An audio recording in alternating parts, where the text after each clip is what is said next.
Another affidavit from another individual who was in the business and had an inspection station points out that other states from around the country had come to the state of Georgia to look at our inspection program because it was really the model.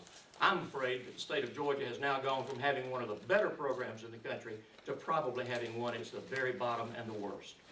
Congressman, how concerned are you about perception? Because this is politics, and you admit that there was an error in some of your counting, and then you happen to be in meetings that, I mean, it's about perception, and in meetings that happen to maybe personally benefit a business that you are involved in. So what about the perception here? What are voters supposed to take away from this when there's a 138-page report on your... Well, I think the idea behind the whole scenario that we've seen played out is to give the public the perception that I did something wrong. And I think that's why it's incumbent on the press. I think it's incumbent on all of us to try to find out what the true facts are. Because I realize this is the world of politics. And when you're running for governor, it is a dirty business. And I have found that out on a personal basis. I think the important thing, though, is look at what the motivations were. There were no personal motivations here for financial enrichment. And nothing in the report substantiates that. If that were the case, instead of saying that they reached no conclusion on that issue, they would have said that it is their finding that I did have such a motivation. And they have specifically said they made no such finding in what they label is an incomplete report. But they do say that it's, quote, undisputed that you took, quote, active steps to preserve a purely state program, one that has generated financial benefit for Representative Diehl and his business partner.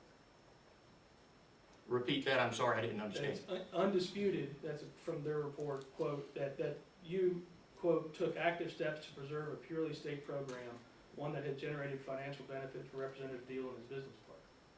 Well, they're just saying that any steps to try to say that the current program was working could be perceived that way. But they go on to say that they reached no conclusion as to my motivations. And isn't it, I mean, when you say that they said it was incomplete, as I understand it from your campaign yesterday, that was because they couldn't interview Casey Cagle and Bart Graham in full. I don't know what the reasons were. That was their words, not mine. Do you think Casey Cagle should have talked to them and shed some light on some of these issues? That's a decision that only the Lieutenant Governor can make, and I would not speak for him on that issue. You mentioned earlier in your remarks something about distorting the truth. Yes. Who has distorted the truth? Has the media distorted the truth? Have congressional investigators distorted the truth? Who in your mind has distorted the truth? Well, I think that when you read a headline that says that I have violated the House ethics rules, that is a distortion of the truth. There has been no such finding reaching that conclusion. The Committee on Standards, which is truly the original ethics committee, has never considered this case whatsoever. And to say that there is... That's because you resigned from Congress. They have no jurisdiction anymore. That's not because they decided not to. They had a period of time in which they could have taken it up, and they did not. And I think that's one of the reasons you're seeing a conflict between the Office of Congressional Ethics and the Committee on Standards. And for those of you who want to know the inside politics on that, you ought to just read what's going on in Washington. I am not the first to be caught in this conflict, but I am the first who has had a report like this released under these circumstances. No other member of Congress has ever had that done to them, and that's why I say it's political payback. Did they've released, well, it's a different situation, I suppose Representative Murphy was dead, did they release that report afterward, did they not? But that had already gone to the Committee on Standards, and they were in the process of taking it up. Totally different situation. This is unprecedented, and I suggest to you that if they follow this practice, they will destroy whatever credibility they may have in the future, because this is beyond what they are charged to do. Congressman, I mean, the board of the OCE is made up of, what, 3 Republicans and 3 Democrats, at least 2 former Republican congressmen, one of whom is Porter Goss, the former director of CIA under George W. Bush.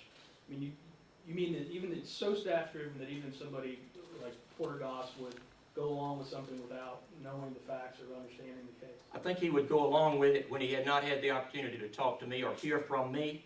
I think he would go along with it if all he had was a staff summary of testimony, some of which was inaccurately reported to him. I think he would go along with it so long as the report itself did not make a finding that I had done anything wrong. That's the key. The Office of Congressional Ethics made no finding that I had done anything wrong. And I think certainly under those circumstances, I understand it.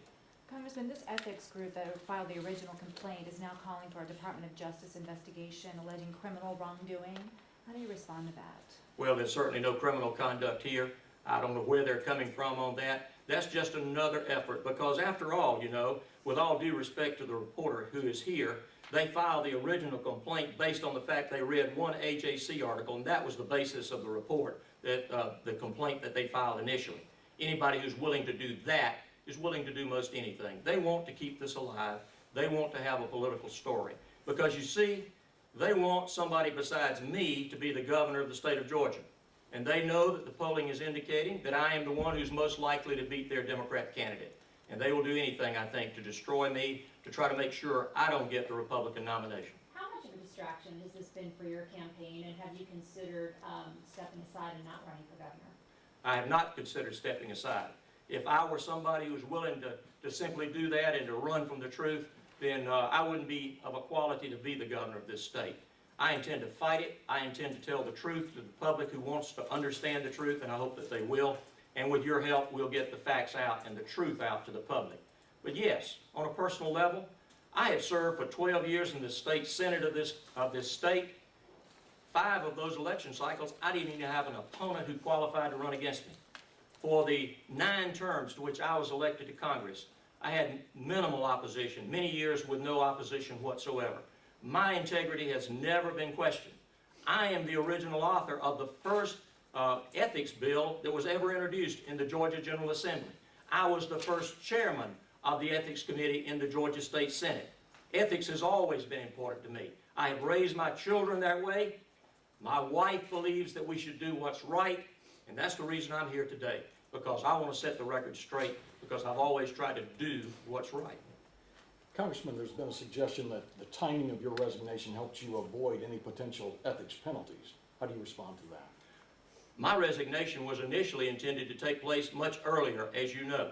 They changed the schedule, and I all of a sudden was confronted with the fact that Obamacare was going to be presented to the House.